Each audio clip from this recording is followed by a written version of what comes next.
Christ is risen. He is risen indeed. Hello, Father James Kubicki here, and that greeting is how Eastern Christians, both Orthodox and Catholic, greet one another in the Easter season. And it's a long season, 50 days, longer than Lent itself.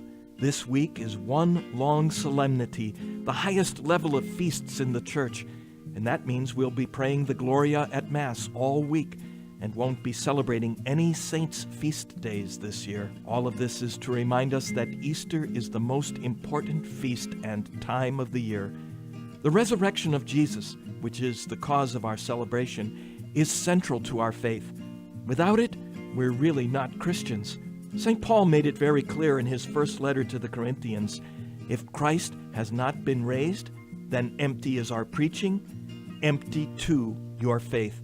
I'm always amazed when people, including some scholars, claim that Jesus' resurrection was simply a spiritual event, that his body was stolen or hidden or eaten by wild animals, and that the disciples were so thrilled by Jesus' message that they could say Jesus lived on in their hearts.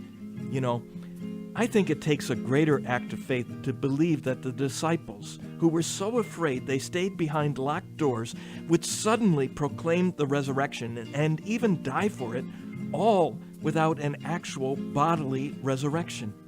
No, as Christians, we don't believe that Jesus simply rose in the hearts of his followers. We believe he actually died, but then rose in his body to a new and eternal life. This is our faith.